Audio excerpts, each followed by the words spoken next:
오래전에 한국에 있을 때에 그 선교단체를 한 7년 반 정도 섬긴 적이 있습니다. 그때 참으로 많은 일들이 제 인생 가운데 있었지만 그때 만났던 한 젊은 노총각을 저는 잊지 못합니다.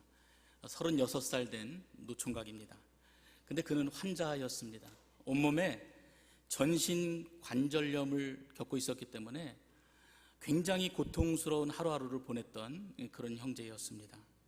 걷는 것도 너무 힘들지요. 물것 하나 짚는 것들도 너무 힘듭니다. 온몸이 다 비틀어져 있었기 때문에 뒤에서 보면 마치 오리가 걸어가는 것 같은 그런 느낌이 들 정도로 온몸이 뒤틀어진 그런 형제였습니다. 그 형제가 우리 선교단에서 맡은 역할이 뭐였는지 아십니까? 찬양을 인도하는 찬양 인도자였습니다.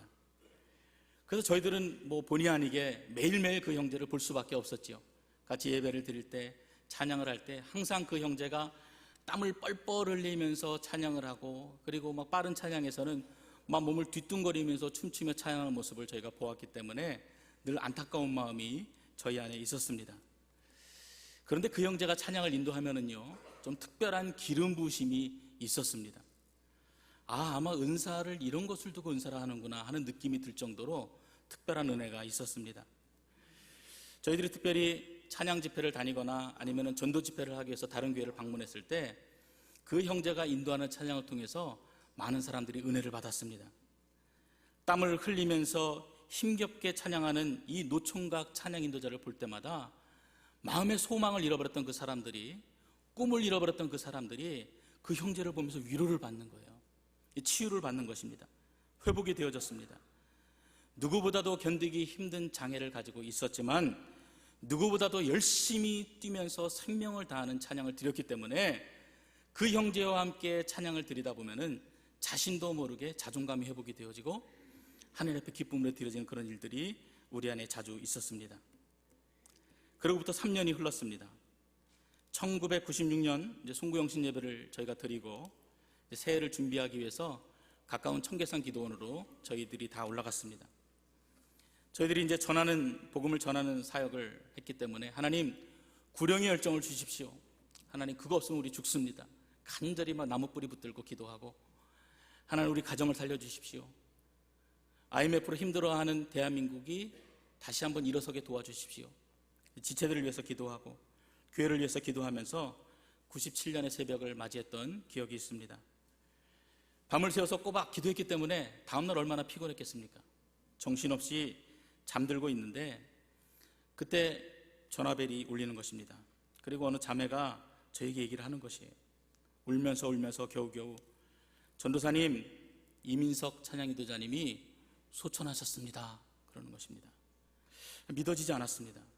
온몸에 힘이 빠지고 오히려 제 안에서 참 묘하게 무엇인가 모르는 그 분노가 제 안에서 일어나고 있는 것들을 제가 느꼈습니다. 장례식장에 가보니까 여기저기서 자매들이 펑펑 울고 있더라고요. 더 제 안에서 분노가 일어났고 결국에는 마지막에 학원 예배를 드리면서 제 안에 그동안 눌러놨던 분노가 폭발해버렸습니다. 눈물이 주체 없이 흘러나왔습니다. 엉엉 울면서 그렇게 하나님 앞에 외쳤던 것 같아요. 하나님 왜요? 하나님 왜요? 하나님 왜 이런 일이 일어났는지 저는 도무지 알 수가 없습니다. 이해할 수가 없습니다. 뭐라고 말씀 좀 해보세요. 하나님 사랑이시라면서요. 하나님 공평하시다면서요. 그런데 한평생 관절염으로 고통 가운데 신음하던 이 청년, 이 젊은 노총각을 하나님 그렇게 사용하시다가 이제 필요 없으니까 하나님 데려가시는 겁니까? 저는 그런 하나님 이해 못합니다. 하나님 이게 만약 순종의 결과라면은, 하나님 이게 헌신의 결과라면은 하나님 저도 예수님 못 믿겠습니다 라고 마구마구 울부짖고 하나님 앞에 기도하고 아랬습니다. 그런데도요 하나님이 침묵하십니다. 우리가 고난, 고통, 역경 이런 단어들을 생각할 때마다 제일 먼저 우리 머리 가운데 떠올리는 사람이 누구입니까? 욥입니다. 그런데 우리가 구약 성경을 읽다 보면은요, 좀 묵상하다 보면은 참으로 우리에게 잘 알려진 이 요셉이라는 인물이 정직한 사람, 의로운 사람, 하나님 앞에 복을 받고 사랑을 받던 사람, 이 요셉이 참으로 우리의 인생과 같이 고난의 연속으로 이어지는 참으로 힘든 삶을 살았던 고난의 사람이었다는 것을 우리가 본문을 통해서 보게 됩니다. 또한 그럼에도 불구하고 하나님 앞에 불평 없이 기쁨으로 그 꿈을 하나님 앞에 드렸던 젊은 사역자라는 것들도 우리가 확인하게 됩니다. 요셉은 17살 때에 하나님이 주시는 꿈을 꾸게 됩니다. 밭에서 11곡식단이 일어나서 자기에게 절을 하는 것이에요. 그리고 또 며칠이 지났는데 11별이 일어나서 자기에게 절을 하고 더불어서 해와 달까지 자기에게 절을 하는 것입니다. 아마 이 가운데 17살 정도 되는 자녀를 키워보신 부모님은 아시겠지만 이 시기는요, 사춘기예요. 가장 민감하고 가장 반항을 많이 하는 그런 시기입니다. 아버지 야곱은 어떤 사람입니까? 큰아버지 에서가 받아야 할 축복과 장자권을 가로채서 평생을 집 밖에서 유리하며 방황했던 사기꾼이잖아요. 어머니 라헬은 요셉의 동생 베냐민을 낳다가 난산으로 죽습니다. 너무도 일찍 어머니를 여의어버린 거예요. 주위를 둘러보면 배다른 형제들이 여기저기서 득실득실하면서 미워합니다. 의붓 어머니가 셋이나 있어요. 얼마든지 상처받고 얼마든지 반항할 수 있는 그런 환경 속에서 요셉이 자라난 것입니다. 그런데 불행 중 다행인 것은 오늘 본문 3절 4절에 보면은 어릴 때부터 이러한 요셉이 아버지 야곱으로부터 사랑을 받고 자랐다라고 기록합니다. 물론 노년에 얻은 아들이니까 특별한 사랑의 마음이 있었겠지요. 근데 하나 덧붙이자면은 아마도 야곱이 가장 사랑했던 아내 라헬의 자식이기 때문에 더 특별한 사랑을 보여주었을 것입니다. 아마 요즘 같으면은요, 밥을 먹다가 고기 반찬 있으면은 요셉 앞으로 쓱 한번 밀어줬을 것이고, 또 좋은 옷이나 또 좋은 물건이 있으면은 아마 다른 아들보다도 먼저 이 아들에게 하나 더 챙겨 주었을 것입니다. 그런 형들 앞에 지금 요셉이 서 있어요. 그리고 너무나 흥분해서 지난밤에 꾸었던 꿈 이야기를 막 하고 있는 것입니다. 너무도 선명한 꿈, 잊혀질 수 없는 꿈, 가슴 벅찬 그 꿈 이야기를 지금 형제들에게 막 자랑합니다. 그런데 그 꿈 내용을 다시 한번 들어보면은요, 듣는 사람 입장에서는요, 굉장히 기분 나쁜 꿈입니다. 꿈을 꾼 사람은 신이 나지만 듣는 사람은 기분이 나쁠 수밖에 없는 그런 꿈이에요. 누가 들어도 자신에게 절을 하는 11곡식단과 11개의 별이면은 형제들 이야기잖아요. 아니, 내가 미워하는 동생 앞에 내가 절을 한다고? 받아들일 수가 없는 것입니다. 더군다나 해와 달과 별들이 다 절한다면은 분명 아버지 어머니도 자기에게 무릎을 꿇고 절을 한다는 얘기인데 누가 그 이야기를 듣고 기뻐하겠습니까? 미워하는 동생인데, 이제까지 외면했던 동생인데, 왕따 동생인데 누가 그 이야기를 듣고 기뻐할 수가 있겠습니까? 그래서 본문은 요셉이 그로 말미암아 더 미움을 받았다라고 기록합니다. 그래서 어떻게 됩니까? 결국 아버지에게 고통을 맞고 나중에 형제들에게 왕따를 당하고 그리고 미움을 받다가 애굽의 노예로 팔려가는 기구한 운명이 되어버립니다. 여러분, 이것은 앞으로 요셉이 겪을 고난의 겨우 그냥 시작에 불과합니다. 그로부터 10년이 지난 27살 때는 어떤 일이 있습니까? 주인으로 모시고 있던 보디발의 아내로부터 유혹을 받게 됩니다. 그래서 39장 10절에 보면은요, 이 보디발의 아내가 날마다 이 잘생긴 요셉을 유혹했다라고 기록합니다. 성적인 유혹을 받은 것이에요. 그래도 요셉은 듣지 않고 함께 있지도 않았습니다. 주인 보디발의 충성된 종으로서 그 일이 주인을 배반하는 일이고 더 나아가서 하나님께 큰 악을 행하는 일인데 내가 어찌 그 일을 할 수 있는가? 라면서 정직하고 단호하게 그 자리에서 도망쳐버립니다. 여러분, 이렇게 했다면 상을 주어야 마땅하죠. 그런데 그 결과는 어떻습니까? 억울하게 누명을 뒤집어 쓰고 결국엔 감옥에 갇혀서 언제 죽을지를 모르는 그런 위태로운 상황 가운데 처하게 됩니다. 맡은 바 책임을 다한 것뿐인데 결국 그에게 주어진 것은 무엇이었습니까? 차디찬 감옥이었던 것이에요. 아마 저라면은요, 이러한 상황이라면 하나님 앞에 굉장한 분노를 가졌을 것이라고 생각이 듭니다. 어떻게 이럴 수가 있죠? 나는 그냥 그 꿈을 꾸고 순종한 것뿐인데 하나님, 저에게 어쩜 이럴 수가 있습니까? 가족에 대해서도 분노하는 마음이 내 안에 막 넘쳐났을 것이고 그렇게 나를 유혹하고 그렇게 나를 처절하게 파멸로 만들었던 그 보디발과 그 아내에 대해서도 원망하는 마음으로 가득 차 있었을 것이에요. 그리고 틈만 있으면 복수할 기회를 찾았을 것입니다. 그런데 성경은 이런 고난의 시간들을 보낸 요셉에 대해서 다르게 묘사하고 있다는 것입니다. 좀 더 깊게 들어가 보면은요, 불평하는 모습들을 잘 찾아보기가 힘듭니다. 오래전에요, 제가 어느 집회에서 설교를 맡아서 설교를 하고 집으로 돌아가던 중이었습니다. 근데 이전과는 좀 다르게 좀 설교를 전하고 싶어서, 말씀을 전하고 싶어서 그렇게 말씀을 전해 보았기 때문에 좀 설교가 어땠는지, 제가 좀 판판 방법이 어땠는지 좀 피드백을 듣고 싶었습니다. 그럴 때 제일 만만한 게 와이프지요. 그래서 아내에게 물어보았어요. 여보, 오늘 어땠어? 좀 자존심은 상하지만 물어봤습니다. 근데요, 그 아내가 제 설교가 너무 이상했다는 거예요. 제가 저 같지 않았다는 겁니다. 은혜도 없고 도무지 당신이 무슨 말을 하는지 알 수가 없다고 그렇게 막 얘기하는 거예요.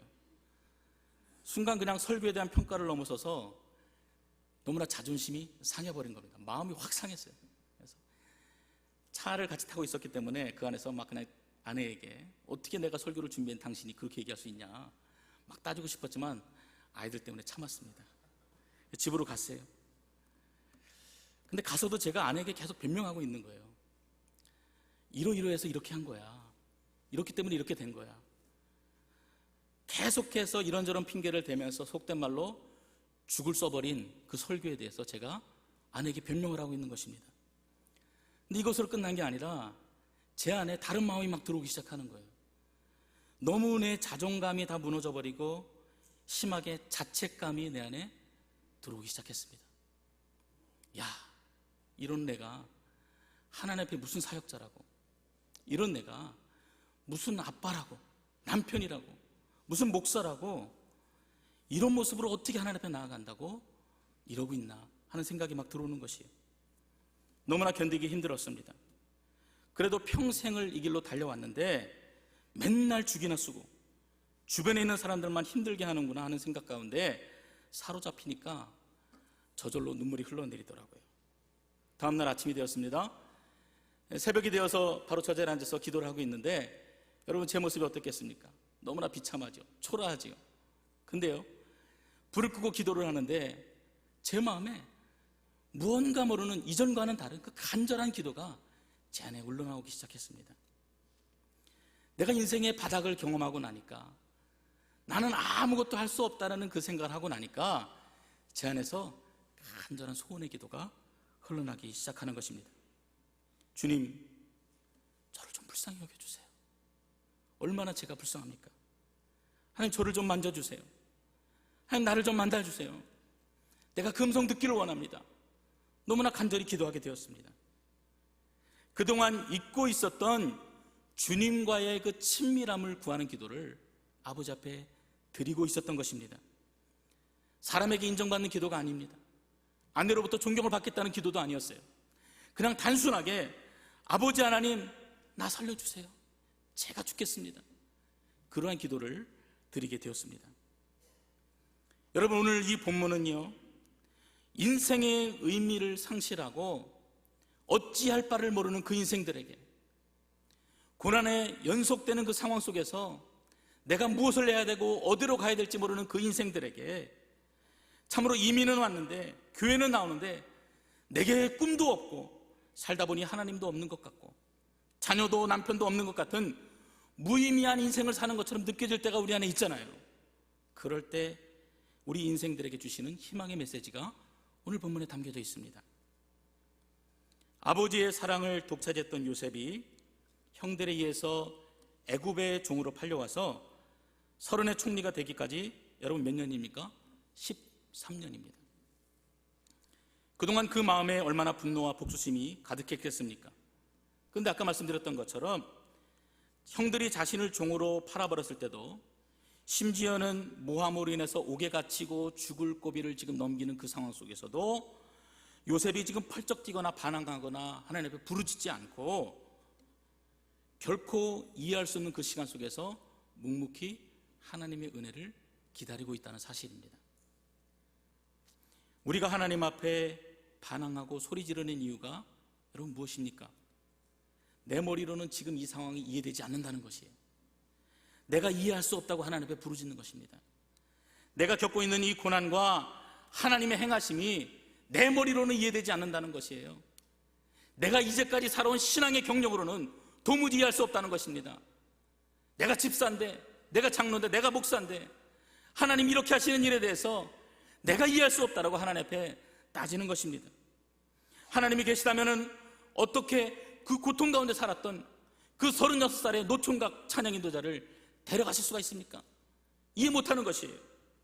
하나님이 공평하시다면 어떻게 순종만 하였던 요셉의 인생이 그처럼 고난과 고난으로 이어지는 연속적인 고통 가운데 휩싸이게 만들어 버리십니까? 그 하나님을 이해하지 못합니다. 도무지 이해가 안 되는 것이에요. 알 수 없는 고난은 너무나 큰데 하나님의 움직임은 너무도 작게만 느껴집니다. 여기서 우리는 한 가지 중요한 사실을 깨달아야 합니다. 알 수 없는 고난이 나를 집어삼킬 때, 그 해석하기 힘든 고난 속에서 하나님이 침묵하시는 것 같은 그 두려움 속에서도 하나님은 결코 쉬지 않으신다는 사실입니다. 그 두려움 속에서도 그분은 쉬지 않고 계속 움직이고 계세요. 여러분, 이것이 하나님의 손길이고 하나님의 섭리입니다. 요셉이 어떻게 그 긴 고난의 시간들을 이겨냈습니까? 여러분, 그 답은 너무나 간단해요. 그 인생의 바닥에서, 그 인생의 처절한 그 밑바닥에서 하나님의 손이 움직이는 것을 바라본 것이에요. 고난의 쓰나미에 미래를 다 잃어버리고 믿었던 가족들도 다 배신하고 떠나가버리고 자신이 어디로 가야 될지, 내 미래가 무엇인지도 모르는 그러한 상황이지만 그 하나님의 손길이 하나님의 시간표에 맞춰서 정확하게 움직이고 있다는 것을 믿음의 눈으로 바라본 것입니다. 이 은혜가 여러분에게도 있기를 주의 이름으로 축원합니다. 형들이 왜 자신을 죽이려 하는지 여러분 알았겠습니까? 몰랐어요. 왜 자신이 그 긴 시간 동안 노예 생활을 해야 되는지 여러분 알았겠습니까? 몰랐습니다. 왜 그 많은 사람들 중에서 보디발의 집에 보내져서 죽음에 이르는 유혹에 빠지게 됐는지 여러분 그때 알았겠습니까? 전혀 몰랐어요. 그때는 깨닫지 못했지만 시간이 흘러서 나이 30이 되어서 그 보디발을 통해서 애굽 왕 바로를 만나게 되고, 그리고 애굽의 총리가 되어서야 비로소 아마 조그맣게 하나님의 섭리가 이런 것이구나 하고 깨달았을 것입니다. 사랑하는 성도 여러분, 하나님이 그렇게 우리들의 인생을 간섭하십니다. 나는 잘 알지 못하고 잘 느끼지 못하지만 지금도 주님은 우리를 만지고 계세요. 위로하고 계십니다. 포기하지 않도록 격려하십니다. 믿으십니까? 요셉을 최악의 자리에서 최고로 만드신 하나님께서 지금 절망과 실패 가운데 낙담하고 무너진 자존감 가운데 상해 있는 그 마음 가운데 찾아오셔서 그 마음을 만져주시고 붙들어 주시고 일으켜주기를 원하신다는 사실입니다. 요셉이 이 하나님의 섭리를 알기까지 얼마나 걸렸습니까? 17살에 꿈을 꾸고 30살에 총리가 되었으니 13년이 걸렸습니다. 여러분 기다리십시오. 여러분 침묵하는 하나님 앞에 실망하지 마시고 묵묵히 기다리면서 그 하나님의 은혜를 사모하시기를 바랍니다. 오늘 본문에는요, 그 13년을 기다릴 수 있었던 이유들이 잘 나타나 있습니다. 우리가 성경을 통해서 요셉의 일대기를 읽다 보면은요, 우리 요셉이라는 사람 앞에는 하나의 형용사가 꼭 붙게 됩니다. 무엇입니까? 꿈의 사람 요셉. 늘 꿈을 꾸고 그 꿈을 해석했던 요셉. 그래서 언제나 요셉을 얘기할 때는 꿈이라는 단어가 항상 붙어 다닙니다. 무엇입니까? 평생토록 하나님 주신 꿈을 잊어버리지 않고 그 꿈을 먹고 살았다는 것을 알 수가 있습니다. 요셉은 17살 때 꾸었던 그 강렬한 꿈을 결코 잊지 않았습니다. 그리고 그 꿈을 달성하기 위해서 치러야 할 대가에 대해서 과감하게 자신을 내어놓습니다. 최선을 다하는 것이 그 꿈이 고난을 이겨내겠어요. 그리고 하나님에 대한 굳은 신뢰가 원동력이 되어서 그의 인생의 후반전에서는 그 꿈을 이루는 복된 삶을 살게 되었다라는 것입니다. 그 강렬한 하나님의 꿈을 꾼 요셉은 고난이라는 대가를 분명히 치루었습니다. 그 꿈이 어떤 뜻인지 분명하지도 않았고 지금 내게 닥친 고난이 무슨 의미가 있는지 분명 알지도 못했지만 그런데도 요셉의 마음에는 하나님께서 나를 쓰시겠다, 하나님께서 나를 일으켜 주신다라는 굳은 믿음의 모습이 있었던 것입니다. 그런 확신이 있었기 때문에 불평하지 않고 모든 것들을 묵묵히 받아들일 수 있었던 것입니다. 여러분에게도 해석되지 않는 고난의 문제가 있으십니까? 불행하게도 우리가 예수님을 믿기는 하지만 그 누구도 우리에게 분명한 해답을 제공해 주지 못합니다. 시원한 답을 제공해 주지 못합니다. 그럴 때 억지로 우리가 가지고 있는 제한된 머리로 그 하나님의 뜻을 해석하려고 들지 마세요. 지나봐야 알 수 있는 일들이 훨씬 더 많이 있습니다. 하나님의 섭리와 예정은 지나봐야지만 그 뜻들이 해석이 되어지는 것이에요. 고난이 깊으면 깊을수록 우리가 하나님 앞에 어떻게 반응해야 됩니까? 아, 하나님이 나를 더 깊고 깊게 사랑하시는구나. 내가 어려운 문제에 또 넘어졌습니까? 하나님이 또 나를 만지시길 원하시는구나. 하나님이 나를 외면하지 않으시는구나. 여러분 기쁨 가운데 감사할 수 있으시기 바랍니다. 요셉의 마음에 그 마음이 있는 거예요. 하나님이 지금 나를 쓰시는구나. 형제들에게 왕따 당하는 인생인데도, 아무도 거들떠보지 않는 인생인데도, 노예와 같은 인생인데도 하나님이 나를 사용하시는구나. 그 꿈을 가지고 감사함으로 고백하고 있는 것입니다. 우리가 너무나 잘 알고 있는 리차드 포스트는 꿈을 가진 사람은 많은 고난과 역경을 감사로 이겨낸다고 했습니다. 지금은 모두 다 나를 버렸지만 자랑할 것도 없고 아무것도 가진 것 없는 인생이지만 하나님이 나를 사랑하셔서 꿈을 주시고 분명히 나를 사용하신다는 그 믿음을 가지고 여러분 고난의 때를 넉넉하게 이겨내시기를 주의 이름으로 축원합니다. 이런 꿈을 가지고 있는 사람은요, 어떤 경우에도 결코 절망하거나 좌절하지 않습니다. 고난을 당해도 그닥 슬프지 않습니다. 죽음이 눈앞에 보여도 결코 두렵지 않습니다. 엑스레이 찍어서 내장에 조그만 돌기만 보여도 죽을까봐 벌벌 떠는 게 우리의 연약한 인생이잖아요. 그러나 하나님의 꿈, 하나님의 비전을 소유한 사람은 그럼에도 불구하고 하나님이 나를 세우신다, 나를 살리신다, 죽을지라도 하나님이 나를 들어 쓰신다라는 믿음의 고백을 들을 수가 있는 것입니다. 꿈을 가진 사람은 결코 환경을 탓하지 않습니다. 누구보다도 불우한 환경에서 자랐던 요셉이지만 결코 그는 자신에게 주어진 환경에 대해서 불평하지 않았습니다. 가시에 찔리고 돌에 넘어지고 억울한 일을 당하고 곧 숨이 넘어가 죽을 것 같았지만 요셉의 눈에게는 주어진 환경이 아니라 하나님이 주신 그 꿈으로 그 가슴이 충만해 있었던 것이에요. 뜨거웠던 것입니다. 그 변하지 않는 영원한 하나님의 꿈을 여러분 우리 모두는 다 꿀 수 있어야만 합니다. 너무나 당연한 것 같지만 우리는 다 그 꿈들 잃어버리고 살고 있습니다. 잃어버리지 않겠다고 날마다 기도하지만 생각하지 아니하고 간구하지 아니하고 소망하지 아니하고 여러분 그렇게 우리가 살고 있어요. 여러분 그렇다면 그 하나님의 꿈 구체적인 뜻은 어떤 내용이겠습니까? 여러분 그것은 세상을 구원하는 것입니다. 그 하나님의 꿈은 하나님의 나라가 이 땅에 이루어지는 것이에요. 너무나 뻔한 얘기라고요? 여러분 그것을 소망하고 계십니까? 여러분 그것 때문에 눈물을 흘리며 기도하십니까? 하나님의 나라가 이사야 선지자가 예언했던 그 하나님의 꿈이 이 땅에 이루어지기를 위해서 여러분 간절히 기도하십니까?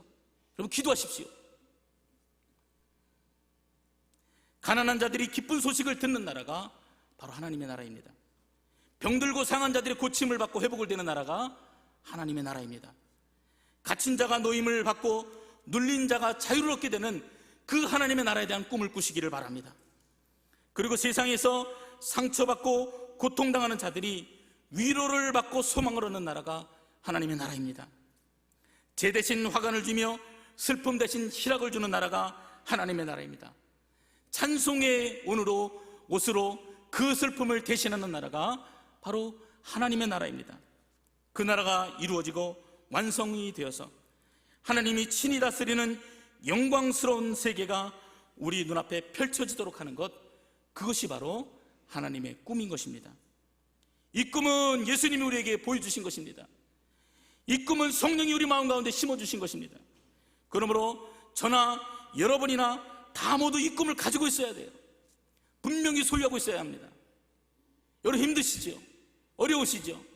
여러분 은혜가 없으시다고요? 여러분 이 꿈을 소유하고 계십니까? 이 꿈을 사모하십니까? 우리는 분명 이 꿈을 먹고 살 수밖에 없는 인생으로 만들어져 있습니다. 이 꿈은 너무나 황홀한 꿈이기 때문에 이 꿈 때문에 한 생을 완전히 주님 앞에 나시린처럼 드리는 사람들이 이 땅에 얼마나 많이 있습니까? 우리는 이 꿈 때문에 숨을 쉽니다. 우리는 이 꿈 때문에 기뻐합니다. 우리는 이 꿈 때문에 감사합니다. 우리는 이 꿈 때문에 소망을 가지고 이 소망이 없는 땅에서 살아가고 있는 것입니다. 이 놀라운 꿈을 바라보는 사람은 독특한 삶의 선택을 하는 경우들이 너무나 많이 있습니다. 자기의 젊음을 다 바치게 됩니다. 세상적인 야망이나 세상적인 꿈을 접어두고 오로지 하나님 나라가 임하는 일을 위해서 한평생을 불태우는 자들이 있습니다. 가정의 행복을 포기하기도 합니다. 때로는 심지어 건강마저 돌보지 않다가 젊은 나이에 하나님의 꿈을 이 땅에 실현하기 위해서 자기를 활활 불태우다가 그렇게 사그라드는 경우도 있습니다. 예수님이 명령하신 대로 그들은 주머니를 차고 다니기를 거부했습니다. 두봇을 입고 지팡이를 들고 다니기를 원치 않았습니다. 다시 말하면 가난한 인생을 선택한 것이고, 그리고 그 가난을 가지고 이 세상에 하나님의 나라가 이루어지기를 위해서 복음을 전하는 일에 전생을 바치는 그 놀라운 일들이 그들의 인생 가운데 나타나는 것입니다. 여러분, 남의 이야기가 아닙니다. 바로 저와 여러분의 이야기입니다. 여러분, 왜 그렇습니까? 하나님의 꿈은 그만한 가치가 있는 황홀한 것이기 때문에 여러분, 세상이 주는 모든 가치들이 그것과 비교할 때 너무나 형편없고 초라하게 보이기 때문에 아낌없이 버리고 내려놓을 수가 있는 것입니다. 그래서 많은 사람들이 이 꿈의 매료를 당하는 것입니다. 수년 전에 청년들을 데리고 캄보디아 선교를 마치고 나서 저희들이 마지막에 들렸던 곳이 어디냐면은 한국의 합정동에 가면은 양화진 선교사 묘지가 있습니다. 한국인들보다도 한국을 더 사랑했던 선교사들이 묻혀있는 곳입니다. 그 많은 선교사 묘지 중에서 아직도 잊혀지지 않는 한 명을 꼽으라고 하면은 한국의 의료 선교를 위해서 2대에 걸쳐서 헌신했던 홀 선교사 가족을 저는 잊지 못합니다. 이 윌리엄 제임스 홀은요, 캐나다의 아주 깡촌 벽촌에서 가난한 집안에서 태어났습니다. 자수성가로 의대를 마치고 나서 의사가 돼요. 그리고 꿈을 가지게 되는데 어떤 꿈을 가지냐면은 중국의 선교사로 가는 꿈을 가지게 됩니다.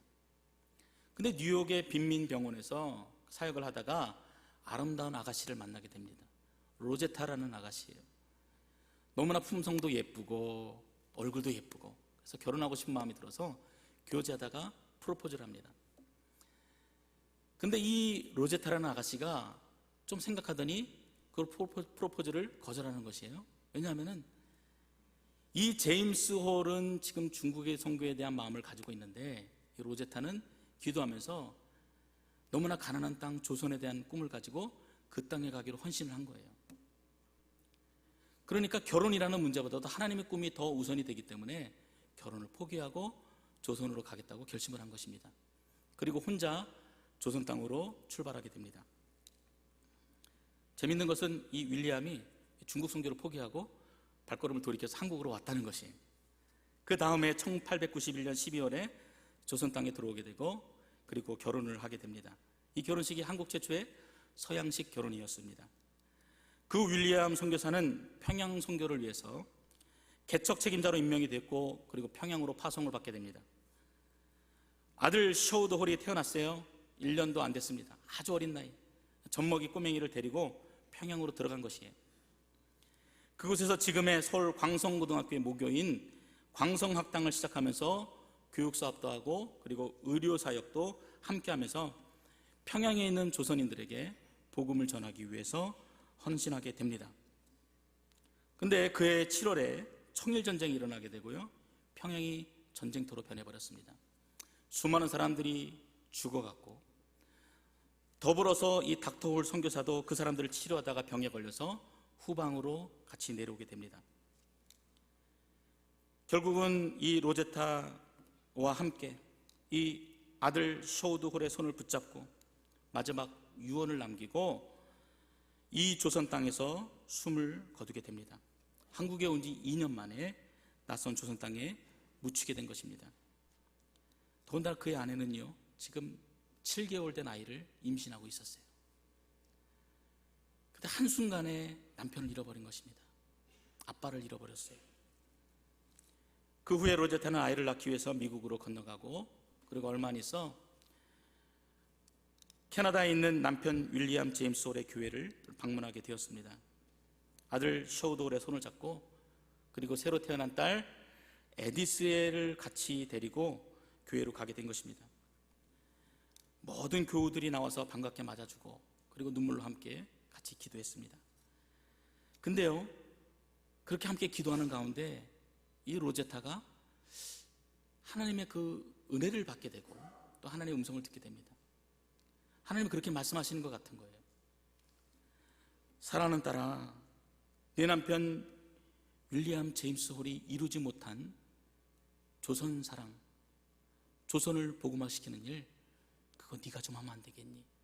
하는 그 음성을 듣게 됩니다. 로제타는 아들과 딸을 데리고 다시 조선으로 왔습니다. 그런데 조선에 오자 얼마 되지 않아서 사랑하는 딸 에디스가 풍토병을 이기지 못하고 또 죽게 됩니다. 하나님의 꿈을 가지고 복음에 순종해서 임원 조선 땅까지 온 것잖아요. 순종한 것뿐인데 사랑하는 남편을 잃어버리고, 그리고 그 남편 옆에 너무나 작은 핏덩어리 에디스를 함께 묻은 것입니다. 그 자리에서 로제타는 기도하게 됩니다. 하나님, 사랑하는 내 아들 셔우드 홀과 함께 이 한국에서 오랫동안 사역을 할 수 있게 해주세요. 여러분 한번 생각해 보십시오. 웬만한 사람 같으면요, 내가 하나님 나라를 위해서 이처럼 헌신했는데, 내가 하나님 나라를 위해서 이처럼 수고하고 땀을 흘렸는데 어떻게 하나님께서 남편도 데려가시고 어린 딸도 데려가십니까? 대체 하나님 당신은 살아계십니까? 그렇게 얘기하면서 하늘을 향해 주먹을 휘두르면서 울부짖어도 아마 그 가슴의 한이 다 풀어지지 못할 것입니다. 그런데 이 로제타 선교사를 보세요. 하나님이 둘 데려가시고 이제 둘 남았으니까 이 둘마저도 하나님 써주세요라고 기도하고 있는 것입니다. 이 사람이 제정신입니까? 아무리 이해하려고 해도 이해할 수 없는 사람이 이 사람들 아닙니까? 누가 이 가녀린 여인으로 하여금 이렇게 미치게 만듭니까? 여러분, 그것이 바로 하나님의 꿈이에요. 요셉이 꾸었던 그 꿈입니다. 그 꿈이 이들로 하여금 미치게 만들어버린 것입니다. 가난을 꿈꾸면서 모세가 꾸었던 그 꿈입니다. 여호와의 법궤가 들어오는 것을 보면서 하나님 나라가 이루어질 것을 바라보면서 춤을 추었던 그런 다윗의 꿈입니다. 다시 말하면 하나님의 꿈이 견딜 수 없는 고난과 역경을 이기게 한 것이고, 하나님의 꿈이 우리로 하여금 이해할 수 없는 그 상황 속에서도 하나님 앞에 무릎으로 기대하고 감사할 수 있는 믿음의 고백을 드릴 수 있게 하는 것입니다. 순종하게 하는 것입니다. 우리들 모두가요, 남편과 딸을 잃고도 43년 동안 헌신했던 이 로제타처럼 될 수 있는 것은 분명 아닙니다. 그 아들 셔우드 홀처럼 토론토 대학을 나와서 아버지가 죽은 땅, 여동생이 죽은 땅에 다시 들어가서 죽을 때까지 헌신할 수 있는 것도 물론 아닙니다. 우리 각자에게 주신 소명이 분명 다르기 때문에 그렇습니다. 그러나 여러분, 분명히 알아두십시오. 우리 각자의 소명은 다르지만 하나님의 꿈은 하나라는 것입니다. 하나님이 우리에게 원하시는 꿈, 우리가 바라봐야 될 그 꿈은 다른 것이 아니라 한 가지입니다. 우리는 세상으로부터 부름받은 하나님의 백성입니다. 또한 세상으로 보냄받은 그리스도의 제자입니다. 이것이 무엇을 의미합니까? 우리는 각각 다른 소명을 가지고 있지만 하나님을 향한 그 꿈은, 주님이 주시는 그 꿈은 우리가 한 가지를 동일하게 소유하고 있다는 것을 이야기하고 있는 것입니다. 사랑부 구역 모임을 하면은요, 저희는 숙제를 좀 해와야 합니다. 주일 설교도 요약을 좀 해야 되고, 그리고 성경 구절도 암송을 해야 되고, 또 정해진 본문 말씀을 가지고 큐티 숙제도 해와야 합니다. 좀 부담스럽겠죠? 하루는 큐티 본문으로 제가 누가복음 8장에 있는 말씀을 드렸습니다. 12해 동안 혈루증을 앓고 있다가 병고침을 받은 여인의 이야기예요. 그래서 묵상해 오신 내용들을 제가 받아서 이렇게 읽는 가운데 너무 은혜가 되는 거예요. 그래서 제가 그것을 하나 카피하고 있다가 오늘 여러분에게 가지고 왔습니다. 그 일부분을 여러분들에게 좀 소개하고자 합니다. 이 글을 쓰신 분은요, 자폐 아이를 둔 어머님이세요. 12해를 혈루증으로 앓아온 이 여인은 얼마나 절박했는지, 그리고 얼마나 고통스럽고 괴로웠을지 이해할 수 있다. 내 사랑하는 아들 재원이가 올해로 12살이다. 그동안 재원이의 장애를 치료하기 위해서 수많은 의사들을 만났고, 때로는 이 여인처럼 깨끗이 씻음받을 수 있다는 생각을 했다. 그러나 그것은 재원이에게 있어야 할 믿음뿐만이 아니라 나 역시 가져야 할 믿음이라는 것을 깨달았다. 내가 저 혈루증을 앓아온 여인의 간절함으로 구한다면은, 구하고 또 구한다면은 예수님께서는 재원이에게 장애를 없애해 주시는 것보다 더 크고 더 귀한 선물을 주실 것이다. 병이 완치되는 것보다 더 중요한 구원을 선물로 주실 것이다. 나는 아직 기도한다. 재원이에게도 예수님을 만날 수 있는 첫사랑의 흥분과 기쁨을 알게 해주세요. 예수님의 사랑을 전하는 아이가 되게 해주세요 하고 말이다. 사랑하는 성도 여러분, 하나님을 만나면은 장애를 가진 아이도, 그 아이를 눈물로 키우는 부모에게도 꿈이 생깁니다. 아직도 여러분에게 주어진 삶이 고달프십니까? 내게 닥친 고난이 이해되지 않으십니까? 하나님 어디 계십니까? 하나님 왜 침묵하십니까? 여러분 따지고 묻고 싶으십니까? 하나님의 꿈을 달라고 기도하시기 바랍니다. 하나님의 꿈이 선명히 내 안에 그려지도록 여러분 사모하시면서 기도하시기 바랍니다. 분명히 알지만 내 가슴에 박히지 않은 그 꿈을 하나님 더욱더 선명하게 내게 그려주시옵소서. 머리로는 이해하고 있지만 내 손이 행하지 않고 있는 그 꿈을 하나님 나를 통해서 이루어 주십시오. 소원하시기 바랍니다. 하나님 앞에 간절히 구하고 기도할 때 하나님이 여러분의 심령 가운데 흔들리지 않는 그 믿음으로 그 꿈을 심어주실 것을 저는 분명히 믿습니다. 여러분, 하나님의 꿈이 얼마나 비싼가, 얼마나 값어치 있는가를 제대로 아는 사람들은요, 어떤 값을 치르던 간에 그 값을 치르는데 결코 두려움이 없습니다. 주저함이 없습니다. 그 값을 치르기 위해서 어떤 희생을 강요당해도 결코 물러나는 일이 없는 것입니다. 요셉처럼 말입니다. 여러분, 그 값을 치를 수 있는 담대한 믿음을 소유하시기를 주의 이름으로 축원합니다. 전신관절염을 가졌던 이 36살 노총각 찬양 인도자를 하나님이 저에게는 3년이라는 시간을 만나게 하셨어요. 되게 짧은 시간이지요. 장례를 마치고 함께 예배를 드리면서 저희가 함께 나눴던 말씀이 디모데후서 4장 5절에서 8절 말씀이었습니다.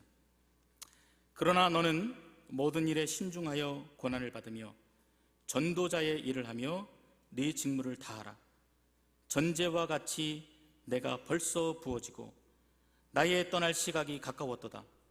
나는 선한 싸움을 싸우고 나의 달려갈 길을 마치고 믿음을 지켰으니 이제 후로는 나를 위하여 의의 면류관이 예비되었으므로 주 곧 의로우신 재판장이 그날에 내게 주실 것이요 내게만 아니라 주의 나타내심을 사모하는 모든 자에게도니라.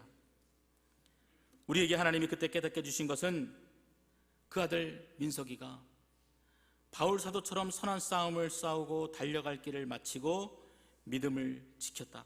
그러므로 의의 면류관을 분명히 받았을 것이다라는 확신을 주신 것입니다.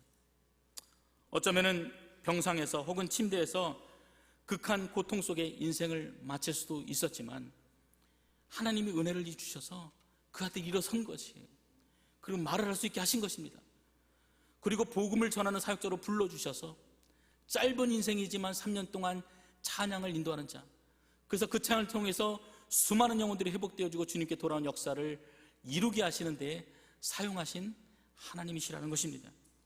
여러분, 그 사실을 깨닫게 되는 순간 갑자기 저희 안에 하나님을 향한 그 은혜가, 그 하나님의 놀라운 사랑이 물밀듯이 우리에게 밀려들었습니다. 하나님께서 그 형제와 그 생애에 최선을 다하셨다는 그 사실이 그제서야 믿어지기 시작한 것입니다. 사랑하는 성도 여러분, 하나님은 오늘 이 시간도 여러분 한 사람 한 사람을 위해서 최선을 다하고 계십니다. 침묵하시는 것이 아니라 우리가 하나님의 그 꿈을 꾸고 하나님의 그 꿈을 가슴에 담고 변하지 않는 믿음으로 감사와 기쁨의 제사를 드릴 때 하나님께서 그 일들을 통해서 우리를 일으키시고 세우시고 어디를 가든지 무엇을 하든지 하나님의 놀라운 일들을 보여주실 것입니다. 여러분, 그 믿음의 고백이 우리 교회 안에 넘쳐날 수 있기를, 또 여러분 가정마다 넘쳐날 수 있기를 주의 이름으로 축원합니다. 기도하겠습니다. 좋으신 아버지 하나님, 그 어려운 고난의 시간에 요셉이 꾸었던 그 꿈을 오늘 우리도 꾸기를 원합니다.